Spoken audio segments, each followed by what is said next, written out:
Good morning. This is Laz Jacob, another episode of Running with Laz.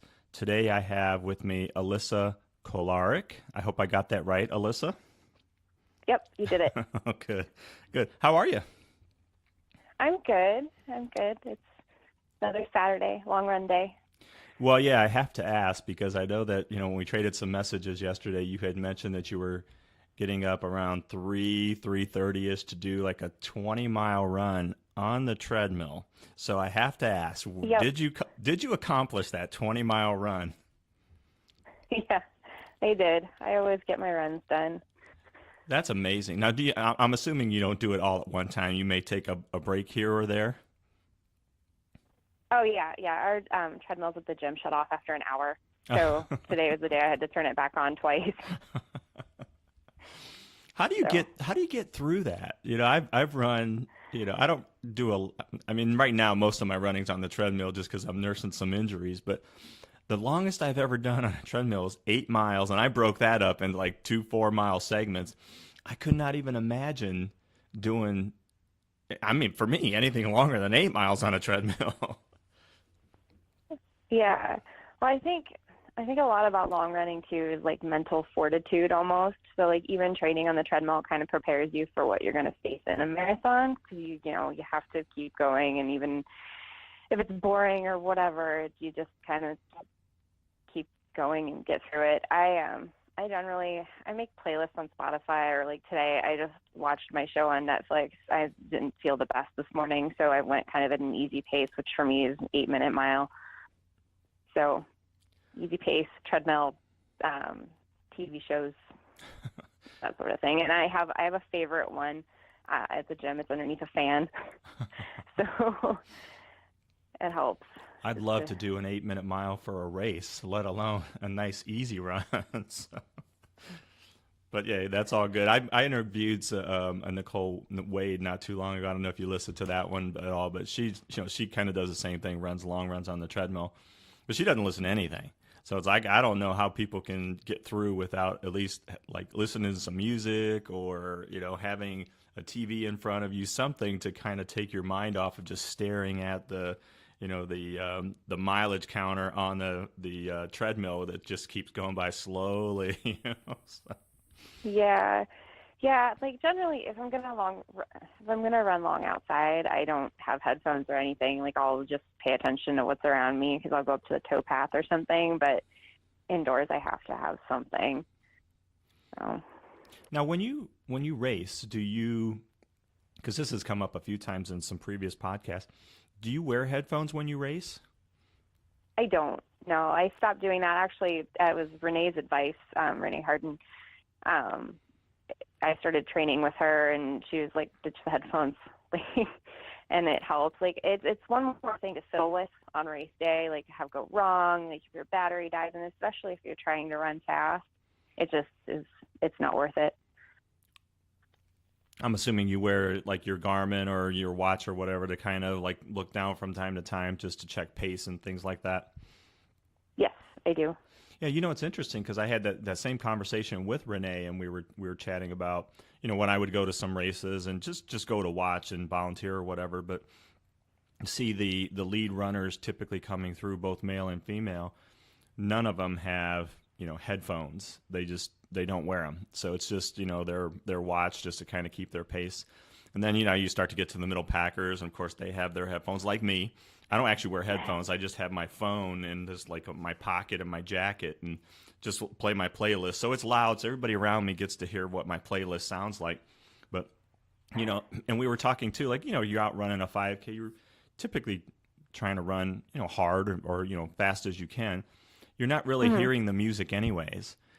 So you're just so focused on your run, you're not even listening to the music. So I don't even know why people wear them, but whatever gets them through the race, right? Yeah, definitely. Well, and like for me, without them, I tend to end up having a song stuck in my head anyways. So it just depends on what the race is as to what song is stuck in my head that day. Right. So what races are you training for anything? I mean, doing a 20-mile run on the treadmill. I mean, assuming you got to be training for something coming up here.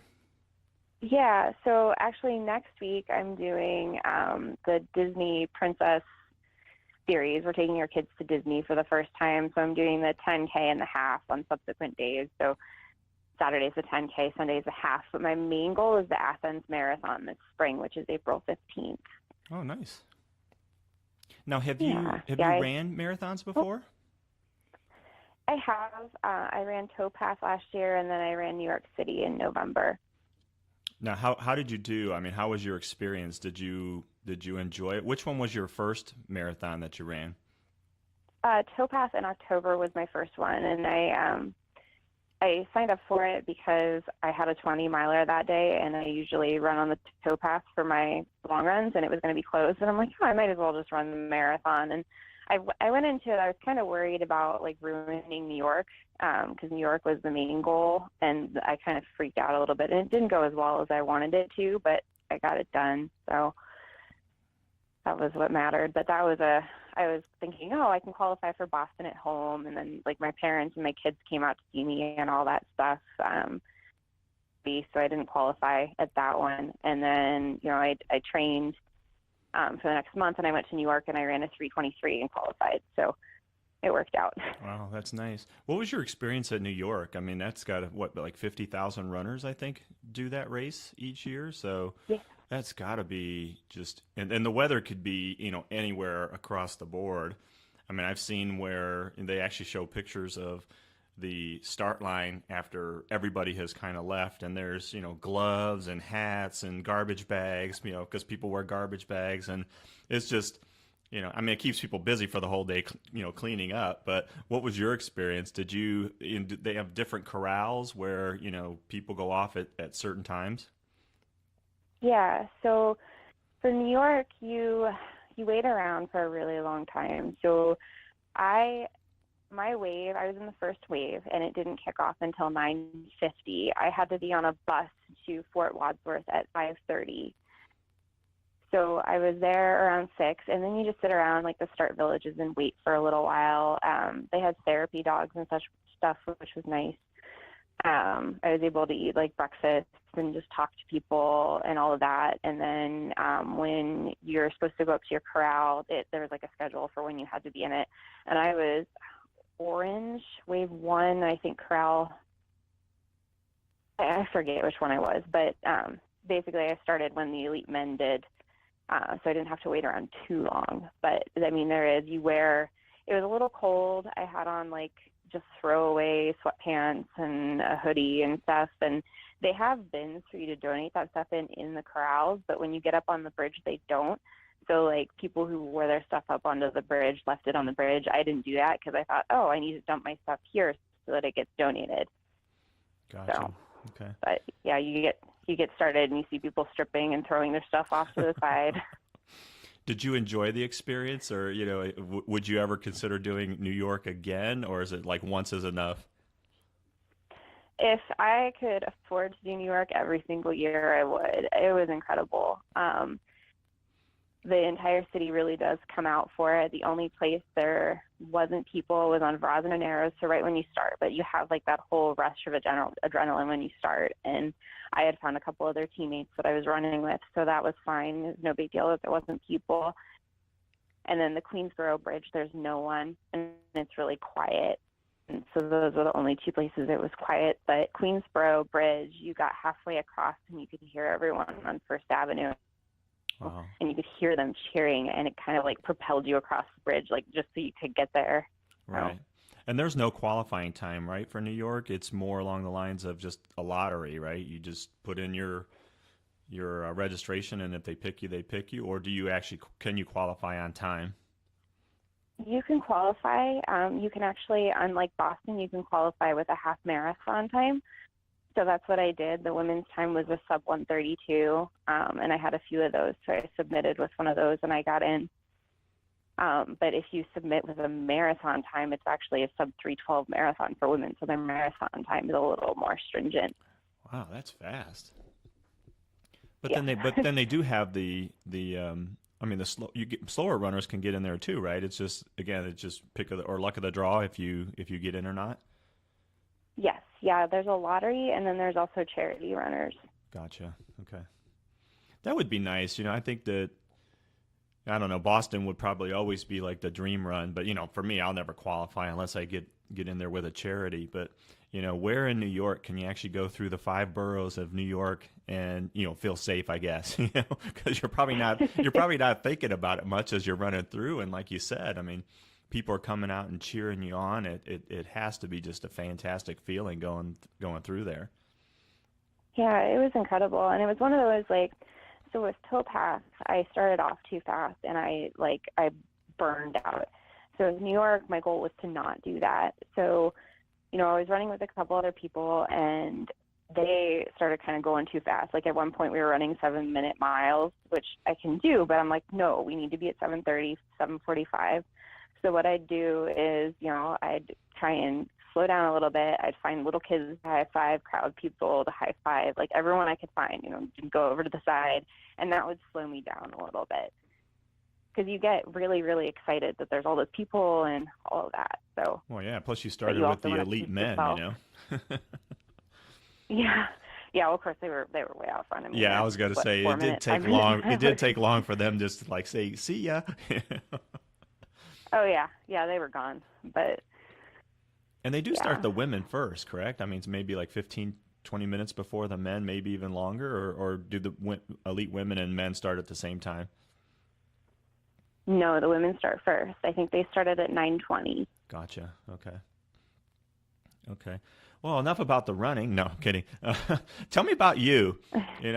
Part of the reasons why I enjoy doing these podcasts and interviews is just to get, stories from real people that do this, every day and can bring advice to other individuals that are, kind of doing the same thing. Now, you are clearly on the faster end. I mean, I think you and Renee are probably like two of the fastest women in the running club that we have here in Medina County Roadrunners Club. So I appreciate seeing all your posts, and I'm always like jealous about the times and everything. I'm like, how can these people do this? But it's fantastic. But tell me about your background. Did you, I mean, run as a kid, and I know that you recently had an injury too, so I'd kind of like to hear about that and what you think caused it. But yeah, just tell me about your background. Yeah. So Renee is actually kind of my inspiration, but I started running when I was 28, and it was just one of those things that I had been working out for a little bit, and I was like, oh, I'll pick up running. And I signed up for the Cap City Half Marathon, and that was going to be my first marathon. And I didn't give myself enough time to train, and I actually ended up breaking my femur neck during that race. So I ended up having to have surgery, take a bunch of time off, kind of got fearful going back into running. And then I picked it back up again and did the Christmas Story run in 2000, I think it was 2015. And that was my first race back. And then after that, I did like some little 5Ks and 10Ks and stuff like that. And my goal was to go back to Cap City the next year and not break a hip. So That that would was be a what I good did. goal. No. Yeah. So I went back to Cap City the next year, and then after that, like I was just all about the half marathons. I did, Medina. I was doing all the training runs with the Medina people, so I did Medina one weekend, and then we did a Medina half second chance like 2 weekends after. So I did that one. I did the whole Akron series. I just, did all the half marathons that year, and eventually ended up running a 127. And that was when people started telling me, oh, you should run a marathon. You could probably go sub-3 and all of that. And I was like, okay, and Renee was actually planning on running with her friend Todd for the Athens Marathon last year. And so she kind of clued me in on their training plan, and I started following it and all of that. And my labrum in my other hip, the one I didn't break, really ended up being because my hips weren't shaped correctly, like my entire life. So my other one's still not right, but the left one's fixed. So my ball and my socket didn't fit together correctly. So they had to go in and sew my labrum back together and then do a bone shaving and make my joint fit together correctly. Wow. So I didn't get to run Athens last year, which is why I'm doing it this year, because I signed up for it like 7 days after my surgery or something. I was like, I am doing this next year. Like I am coming back and I'm getting it done. So Now, an injury like that, I mean, I take it that's something you never know until you actually get injured, right? Unless somebody does an X-ray of you for some other off reason, and they say, well, your joint's not really fitting the way it should. I mean, you'd never know, correct? yeah, no, I had no idea. And I think it's partially why my other hip broke too. Just when things don't fit together correctly, it just stuff happens. So So how yeah, did I you? never would have known. And actually, when I went in to have that injury looked at, I thought I had a stress fracture in my other hip. I was like, oh no, not again! Like I didn't Yeah. break my hip again. I can't believe it. And they did an X-ray, and they're like, no, there's nothing wrong. And then he, with my history, because I saw the guy who fixed my hip before, sent me for an MRI that day, and they found I had like a big cartilage tear and then that labral tear. So he referred me to his friend that does labral tear repairs, and they got me in. So Wow. Now, how long were you not running, and did you do like any cross training? Because I do see like some of your posts where you're lifting weights and stuff like that. Did you lift prior to the injury, or kind of more afterwards to help maybe alleviate some of that? yeah, so ever since I started working out, which was like I wasn't my athletic my entire life, like not at all. So I started working out in 2014 after I met my soon-to-be husband at that time. And I was like, I want to wear a backless wedding dress. So I started doing like Jillian Michaels videos in my basement with my 3-pound weights, like trying to get into shape for my wedding and all of that. So I had like a whole set of weights and stuff, and I used to work out by myself in my basement. And so then when I started running and I got injured, I added CrossFit to it in 2016.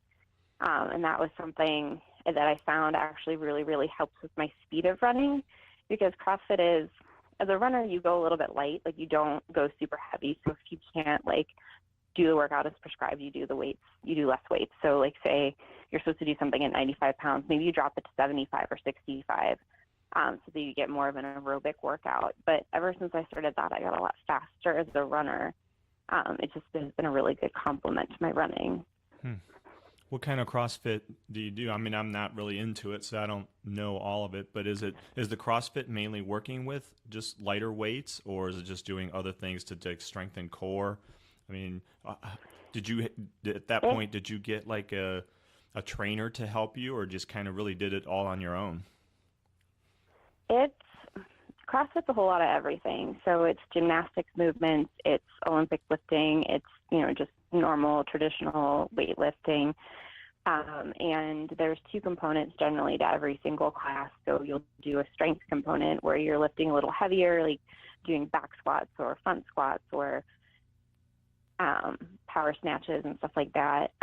There's some movements I'm not very good at, and like to me, a power snatch doesn't matter to my running, so it's like I don't need to worry about too much Right. about having to go heavy on that. Back squats I really like because they're really good for like quads and glutes and all of that strength-wise. And then there's a Metcon component, or like a workout of the day component, where you just go as hard as you can. So like yesterday's workout was rowing, clean and jerks, dumbbell power snatches, and air squats. So you did like a 60-calorie row, and then you launch into 5, 10, 15, 5 clean and jerks, 10 dumbbell snatches, and then 15 air squats, and then that was like 15 minutes, as many as you can get done. So you just are doing these movements for rounds, and then that's your score. So it's kind of like every class to me is almost like it's like a mini race, like you're just seeing what you can do and where your fitness is at every time you go in. So I have one of the CrossFit coaches I work with once a week who helps me out with like the movements and stuff like that. One of my goals this year is to improve my upper body strength, which isn't really helpful for running, but like for me, it's just kind of one of those things that's really lagging behind my leg strength, and I'd like to work on it and at least be able to do like strict pull-ups and stuff like that. And then I do have a running coach as well who writes my running workout. That's awesome. No, do you go to just a local gym here in, the Medina area? Yeah, I'm in Wadsworth, so I go to Advanced Performance Fitness and CrossFit in Wadsworth. And it's nice because they have and then they have the CrossFit class. So there's some mornings I'll do my run and then I'll shower and go to CrossFit class. So it's a good two a day kind of thing, one right after the other. Yeah, I think that's, for people that want to get better, because if you're out there, like for me, I mean, I try to do it all on my own, but, again, I've been injured, so I've kind of got away from it a little bit, but, that's one thing I need to do is just, strengthen the core, and a lot of times I just don't know how to get there, I'm sure there's so much research you could do on the internet, even probably YouTube things or Google stuff, and you would find it out, but a lot of it's mental too, you just got to do it, so. Yeah. Yeah, for core strength, I mean, there is some core strength implied in lifting. Like, you have to tighten your core to do some of these lifts and stuff like that. For core strength, I'm on a team for Wazelle, and they actually have, if you Google the Wazelle Dirty Dozen, they have this whole list of core exercises for runners. So it's bird dogs and planking and stuff like that, push-ups, but it has this 20-minute workout for core that I'll do every once in a while as well. What's that called?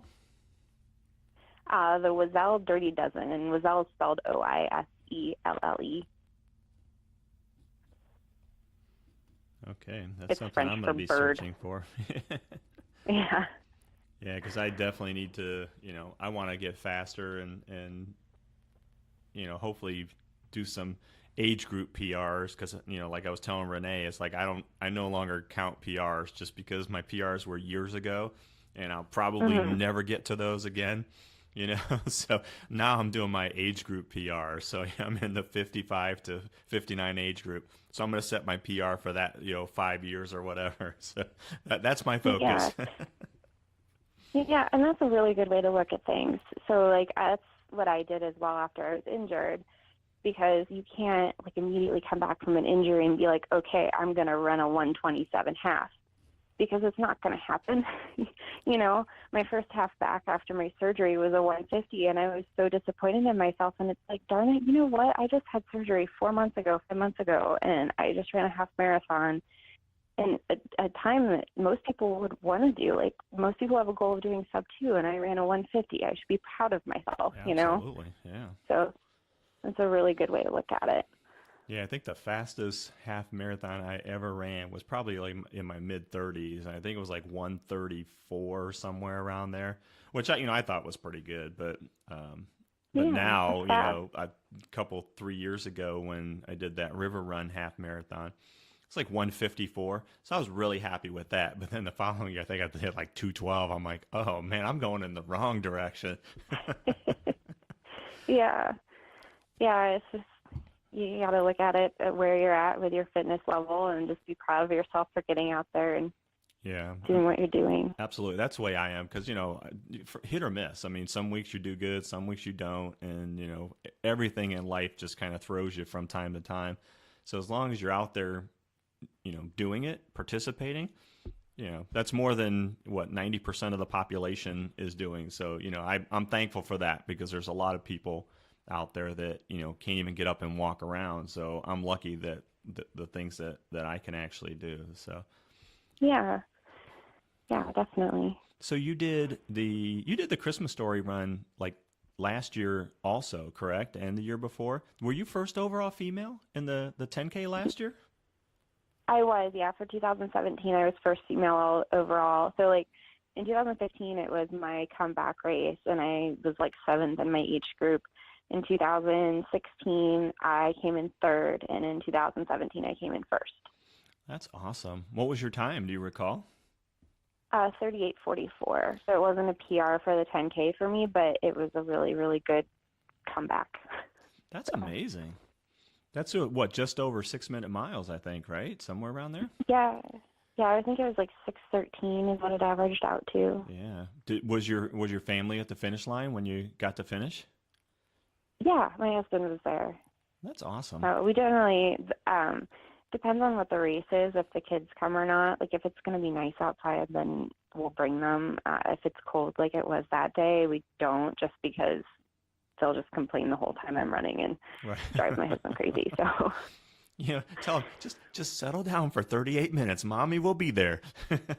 yeah, Doesn't work yeah, though. Now, if they had, if they were at the turnaround where, the Christmas Story house was and everything, maybe they could go see the house, but, then they wouldn't have got to see you finish. That's cool though. yeah. That's an amazing time. So it must be, I've never finished first in a race at all, so it must just be an amazing feeling to, to come across that finish line first. I know, I mean, just getting there and finishing is awesome, but, just that being the first overall female just has to be fantastic. Yeah, and that was my goal too going into it, was like, okay, I want to win this. Like, how do I win this? And when I took off, I went out a little fast. I went out at sub 6 pace. So my first mile was a 5:57, and I slowed down a little bit as it went on, but I kept the biker in my sights, and I just like was hoping no one would pass me towards the end, and they didn't. So that was awesome. Did you go back and like look at the times to see where like the second and third place female was, or did you have? I mean, being the first female, you have no idea who's behind you. You just don't. Now the people that are behind you, if they're at like the turnaround or whatever, they could probably see you, which is kind of hard. I always think it's harder running from that position, I think, than it is like second or third if you're close. Because you always know if you're like gaining on that person. Yeah. Well, and like you said, there's a turnaround, so you're passing everyone who's like coming through to go down and turn around as well, and Hmm. everyone kept yelling for me, first female, and you'd hear them cheering, and like you'd get past them and you can hear them cheering again. It's like, okay, are they cheering for a dude or are they cheering for another woman? Like Right. I need to keep trucking it here. Right. It's so hard to do because you don't want to turn around and keep looking because then you're kind of breaking your stride. I guess you just go as the best you can, as fast as you can, depending on how you feel, and hope for the best. Yep. Yeah, but Yeah, that's I just kept amazing. that biker in my sights and just kept going as fast as I could. So are you running the Medina half this year? I am. Yeah, that's actually my only race in May. And then Renee actually asked me to be part of their elite group this year. So I'm kind of excited about that. Oh, that's good. Now, what's your goal for the Medina half? Are you using just more for a training run, or you actually want to win like first overall female? I mean, I don't know what the times are Um, with that particular race, and what the finishing times would be for the females, but I would think that you got to be pretty close up there, unless Renee does it, because you and Renee are probably right around the same speed, right? yeah. Renee has always been faster than me. Renee has run like a 124 half. I think that's her PR, is a 124. Mine's obviously a 127. My goal this year is to be in the 123, 124 range, though. So we'll see where I'm at that point. My goal right now is Athens and getting through Athens. And my goals for Athens are actually, I have two of them. My coach texted me last week, and so my goal this year is to go sub 3 in the marathon. And I don't know if we're going to go for that at Athens or if we're going to go for that at Chicago. But she thinks, depending on the weather and stuff like that, I could probably do it at Athens. So we kind of have like a twofold layer of goals there. So the first is sub 3:10, and then the second will be sub 3. So we'll see where I'm at fitness wise for that. And then I'm actually running Cap City later that month. And I just am running Cap City because I always run Cap City. It's where I broke my hip, and just one of those things. But Well, maybe you should so stay we'll see away how from that Cap goes. City. it, I know. I it know. doesn't sound I like it's actually, been good luck for you, does it? I did it. It's funny because I had surgery on April 10th last year, and I think it was like April 28th. And I was signed up for the half, and I messaged them, and I'm like, hey, can I drop to the 5K, and do you mind if I do it on crutches? And they were like, go for it. So I did it last year. I did the 5K on crutches with my half marathon bib, which probably made me look insane because I had a half marathon bib on. But took me like an hour and 14 minutes or something on crutches to do a 5K, but I got it done. So I got my Wow. medal for Cap City last year. That is dedication, man. That is dedication. But you know, that's a good way to do it because you know you still want to be part of the experience, and you know, however you could finish. I mean, there's other people that out there they do these races in wheelchairs and stuff like that. So, you know, it's fantastic that you actually went through with that. Most people would have just gave up, but kudos to you. Yeah, I don't give up. I'm very stubborn to a point where I'm pretty sure I make my husband pretty crazy. But So why Athens? Is it just because of the course where you think you can, you know, get that sub 3? Is it a pretty flat course, or you know, is that kind of what you're targeting? Because I think Chicago is pretty flat too, isn't it? yeah, Athens is a flat out and back, and I mostly just signed up for it because I didn't get to do it last year, and Renee was my training partner for that, and she went down there and won it. So it's like, okay, you know, I can go there and I can be Renee this year, Yeah, hopefully. that'll be awesome. So, do you have other Yeah. people going down there with you, or just you know just yourself? And or I'm sure you probably know people down there. Yeah, one of the CrossFit coaches I think is going to do it as his first marathon.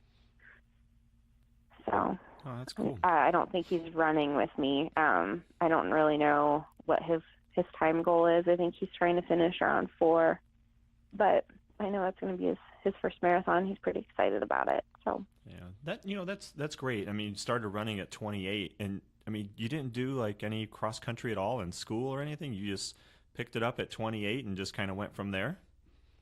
yeah, I didn't do anything in school. In middle school, I did track, but I was lazy. I did like shot put and discus. If I ran, you know how, so my daughter does this too. She's 7, but like they have her run in gym class and she's like, it makes my side hurt. And it's like, it's because you're not breathing right. That's why.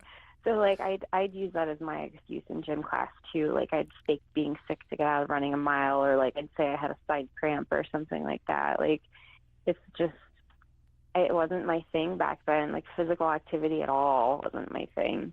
So Wow. Now, do your kids? Are they going to start running with you? Do you think? And have they done like any kids races or anything? my older daughter really likes it, and she's like one of those where she has like a natural stride. Like watching her run, I'm jealous because it's like, oh my goodness, you have long legs and you've got this great stride. And I really hope she gets into it. I'm not gonna force her to do it or anything like that. My younger one, she's kind of all over the place. She's a little flighty. She doesn't really like running, but she does like CrossFit. Like she likes coming to CrossFit with us and all of that. So I think she's going to be more of my weightlifter and that, and my older one's going to be my runner. Oh, that you know, and like you said, you know, don't force them. I think as they see mom doing it, and that I think that's just kind of like a natural progression. You know, for most kids, you know, they see their parents doing or whatever, so they end up, you know, doing a kids run here or there, and they you know get excited about being around all the people, and they enjoy it. You know, it's funny Mhm. that you say that because my youngest daughter, Sam, you know, Shannon and I, my oldest daughter, we kind of have like the same running stride, which is probably like not the greatest. You know, you're running and you kind of like, you look at yourself and you're like, your thumbs are up in the air. Like, why am I running like this? It just looks weird. You know? But my youngest has like this most fluent running style that I've ever seen. And she, you know, she's the fastest of the family. But yeah, it's like, you know, if we could just focus and just you know do our training probably the way we should, you know, like I told her last year she did that Hermes Challenge series and did all the races. I think it was like 18 races, and she had not really trained much for a half marathon and just went out and ran the river run, and she broke 2 hours. I'm like, how in the world can you do that? You know, it's like, well, it's got to be the youth. You know. Yeah. Oh, that's awesome. Yeah. Yeah. Not even specifically training. Although that was my way I trained in 2016. Was like I just did all the races, and those were my those were my training runs. Well, and that's So what people would ask me because you know I did a lot of races the last couple of years, and like, well, how much miles do you run? I'm like, well, I don't really run more than man, you know, 15 to 20 miles maybe a week.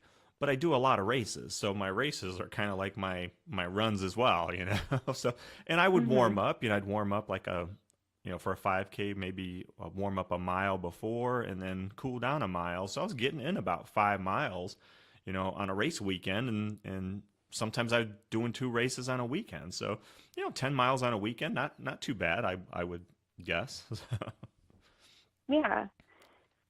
Yeah, So that is good. what advice do you have for, other particularly females, because I mean you have a family that you're raising and everything, and I mean I'm sure that's got to be hard to juggle that, and you know I don't know what your training miles are per week, but how do you kind of fit all that in together? There's other people out there like, I could never run just because I don't have the time to do it. Well, if it's something that's important, I guess you make the time, like you're up at 3:30 in the morning to do 20 miles on a treadmill. I mean, if you want to do it, you just have to make time. Yeah. So I am probably going to break about 250 miles this month-ish. It might be a little less than that because it's a shorter month, but I was just looking at my mileage on the 15th, and I was at 125 miles. So I think I've been averaging about 60 miles a week. And it's just one of those things where I like to get up really early. So like during the week, sometimes it'll be 3 o'clock and I'll go to the gym and I'll get my runs done. My coach has been writing in 10-mile runs on Tuesdays and Thursdays as of recent. So, I mean, those take me, it depends on the run. So like if it's mile repeats, it won't take as much time as it does if it's a 10-mile easy run. But yeah, it's just one of those things where you get up and you get it done and you get on with your day. Advice-wise, it's just, yeah, like you said, if it's important to you, you get it done. I was one of those people who said that I would never run a marathon because it was just too much training. And so, like, I was like, oh, I'm happy with half marathons. Like, marathons are too much training and just too much, like, nutrition focus. And you just have to eat, like, so well and stuff like that. And, like, I've turned into, I enjoy eating well because then I feel good and I can get my runs done and all of that. So it's just, it might take time to kind of fall into the, getting up early and all of that, but it's something that I look forward to now. That's, 60 miles a week. That's close to, 9 miles a day on average. Do you break it up? Do you run twice a day, or do you just, do it all the one time? I'm assuming you run every day, or do you take any days off? I don't run on Wednesdays. So in my current plan, she has me run Monday, Tuesday, Thursday, Friday, Saturday, Sunday. Mondays and Fridays are shorter runs. Tuesdays and Thursdays are typically Tuesdays speed work, Thursdays easy run, Saturday the long run, Sundays a shorter easy run. Now, throughout the So year, Wednesday's my day I spin. do you take like any time off to recuperate, like, a month off here or there, or do you just pretty much go throughout the entire year? I don't know that I really had a chance to figure that out yet. So like last year, I got injured in February and I couldn't run. Like I did CrossFit and I cross trained through my injury until I had surgery because of a labral tear. And it's really stupid, but like in the insurance company, at least the one I was with, you had to do 6 weeks of physical therapy before they would cover your surgery. So I was injured and I had to do the 6 weeks of physical therapy for an injury that doesn't heal. Like labral tears don't heal on your own because there's not enough blood flow to your hip joint for them to heal. So I had my surgery April 10th. I got injured at the end of January and I couldn't run again until July. So, I mean, that was almost 6 months off unplanned, but I did cross train through it. Like I got a spin bike in the basement when I was elliptical. I was on that. And I did CrossFit as I could, that sort of thing. But I mean, I've had forced time off, but never really taken time off. Right. Now, with all the miles that you run, you talk about nutrition. Do you have a nutritionist, or you just do that on your own? So through my coach, I've gotten some blood work done to see like where my levels are at, especially with like iron and stuff like that. And my iron's low. So like I just watch primarily just watch what I'm eating. I try and focus on whole foods. For a while there, until recently, I was just big on like lean meats like chicken. And I had a call with a nutritionist this week who was like, you need to start eating red meat. Like, I had started, the first time I had my blood work done, I started taking an iron supplement. The second time I had it done, my iron was down, and it was because my workload for training had increased. And he's like, had you not been taking that iron supplement, it would have been down even more. So I have to start eating red meat again, but it's primarily just lean meats, and I really like sweet potatoes and butternut squash and spinach and stuff like that. And my biggest indulgence, I'd say, is like sunflower seed butter or peanut butter. Wow. I mean, it's great to, eat the right way, because I think that a lot of times people don't realize what you put into your body is clearly how your body's going to function. If you're not putting in good stuff, you're just not going to function well. But it's hard, it's hard to like balance out how much you're going to eat. And now for you could probably eat as much as you want with the amount of miles that you're running, but I'm assuming that sometimes if you eat too much, you kind of feel sluggish. Yeah. Yeah, I pay attention to that. I just, I primarily eat the same stuff pretty much every single day. It just depends on the day and what my workload was that day. Now, I'm assuming that you have probably a full-time job too. Yes. Yeah, I work full time. I work at RPM International in Medina, and I am a digital marketing coordinator for them. So I help our operating companies with their marketing plans and manage social media and stuff like that. Wow. I'm just, I'm blown away with the amount of stuff that you do, and yet you have the time to be, I consider, like an elite runner with, with everything that you have going on. I mean, 250 miles in a month, that's just, that's it's great. It's fantastic, but man, that's just, to be able to balance all that, that's phenomenal. That's going to be my biggest month ever. Like, I saw that and I'm like, oh, wow. Like, I think I did 230 last month, and that was my biggest month ever. I keep having biggest months ever. So as long as I can maintain it and I build it up slowly, I'm happy. I just don't want to get injured again. And that's why I have my coaches. That's one thing I don't want to have happen again, because it's not just a time off, but like, it's, it's very hard on your family. My husband had to take care of me and all of that, and the girls, and it's not fun for anyone. So if I can prevent that from happening again, I will. Yeah, and it's like you probably, if you feel this, because I had Achilles injuries and for the past 4 years, it seems like, and it's like every time I get just like a little tweak there, I'm like, oh no, am I going to be out for like 4 weeks? So I don't know if you feel the same way, like if you feel like that little tweak in the hip, like, oh my gosh, did I do something wrong? Yeah.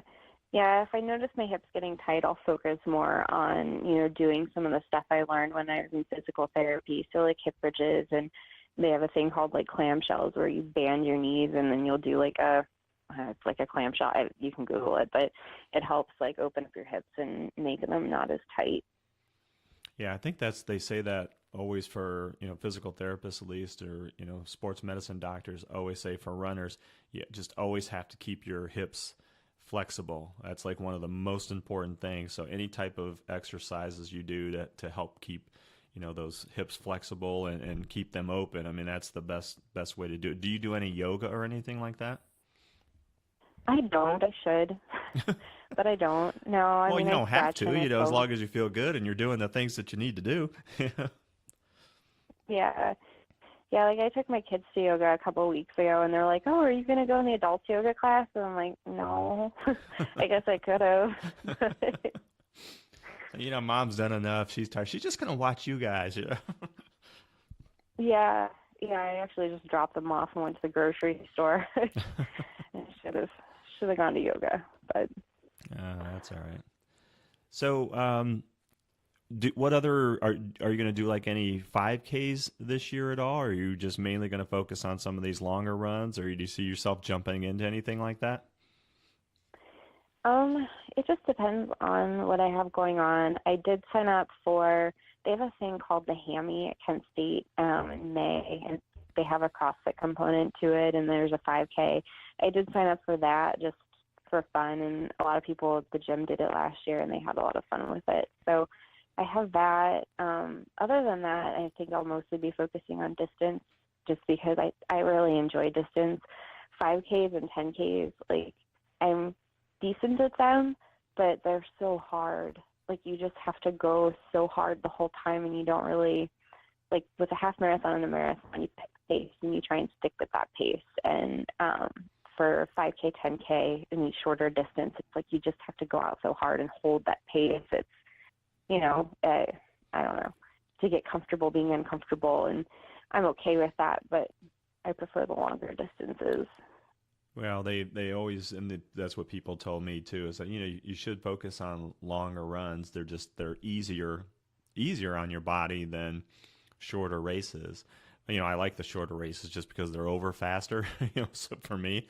But it's true. I mean, when you're doing a ton of 5Ks, you're just, you're running as hard as you possibly can for, 3 miles versus, a half marathon, even a marathon. I mean, you start off slow, hopefully, and you kind of just work into your pace, and I think it's easier on your body. I mean, even though it's a longer run, it's more taxing. I think it's easier on your muscles and joints when you're doing that versus just running a sprint for 3 miles. Yeah, definitely. So what kind of shoes do every time I interview people, I always ask them about shoes and, their opinions on shoes. And, have you had like trial and error with shoes? Have you been injured because of shoes at all? Or what type of shoes do you, advise that people should try? I know that's like, you can't really give advice on shoes just because everybody's body's different. But what normally works good for you? Yeah, so I have a neutral strike, or basically I'm neutral, so I can pretty much run in any running shoe. The ones I like are the New Balance Zantes, so the Fresh Foams, and then I do have the Nike Vaporfly 4%, the ones that Shalane wore for the New York Marathon.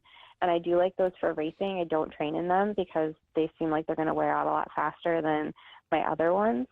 So they're very light, and those are what I wore for the Christmas Story run this year.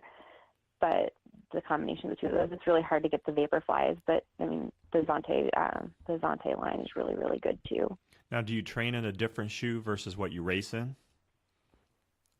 I have a whole combination of stuff I cycle through. So generally I run in my Zantes. I do have the Nike Zoom Flies, which are very similar to the Vaporflies. I'll run in those sometimes too. And then I like to race in the Vaporflies. And are those more of like a racing flat type shoe? Yes. Yeah, they're very light. They have like they're very springy. Then they're shaped to like for your foot to run properly. Like they're very technical shoe. Mm-hmm. Now, do you also do any of like the little drink mixes or like protein mixes, or you just pretty much just stick with what you eat on a daily basis? Because I know a lot of they have those little goo packs or hammer gel or protein shakes. Do you do any of those? Yeah, so for New York, I used one gel at like mile 17, I think it was, and it was Spring Energy, their Power Rush. And I like Spring Energy because it's real food.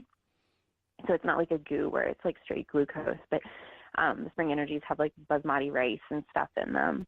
And that's what I used this morning for my training run as well. I like those a lot. They also aren't supposed to cause any like sort of stomach upset, which is super helpful because, when you run a really long time, your stomach can tend to get a little wonky. And then at races, I generally just take the Gatorade. I'll take the Gatorade and take one gel, and that's pretty much it. What's it called? Spring Energy? Yep, Spring Energy. I have to look that up. Because I used to use the goo packs, but they kind of made my stomach just a little queasy. And then the Hermes 10 miler, they used to have like the hammer gel packs, and I took those. I think I took one last year. My daughter and I ran just about the whole race together, and I took one of those, and that kind of made my stomach a little queasy, which is unusual for me because over my life I've pretty much been able to eat whatever I want to eat and not have issues. But like the older that I get, it's like I got to start staying away from certain things. Yeah. Yeah, Spring Energy is really light. Goo I found really just stuck in my mouth and had like kind of I don't know. I've tried all those different ones. I've tried Honey Singer and stuff like that, and they're all great in their own respects, but I really like the Spring Energy ones. Oh, good. Well, I appreciate you taking the time to chat with me. Look forward to seeing, your continued updates. So when is the Athens Marathon? When's that coming up? It's April 15th. Okay, so that will be most likely your next race that you do, right? Well, I have Disney this week. Oh, that's right. I'm sorry, I missed that. Week. Yeah. Yeah. So, Okay. the And that's goal a for Disney 10K is Anna half, I think it is. the Princess. Yeah, the 10K and a half. Wow. Okay. Yeah. So my coach wants me to race the 10K. So the goal there will be to win overall. And the half she wants me to use as a tempo for a marathon. So it's going to be 6:50s. So I probably won't like win overall or anything like that, but it'll be a good test of where my fitness is at for the marathon.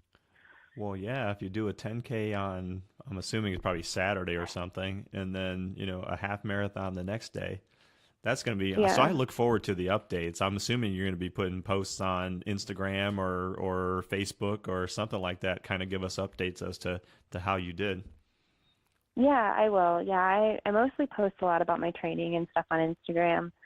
And then it just depends on what it is, if I share it with Facebook or not. Right. If I post too much running stuff, it gets a little old, so I tend to just keep that to Instagram. And then if I have something exciting I want to post about, I'll share it to Facebook. So. Well, we all look forward to hearing how you did. So good luck, and look forward to seeing those updates.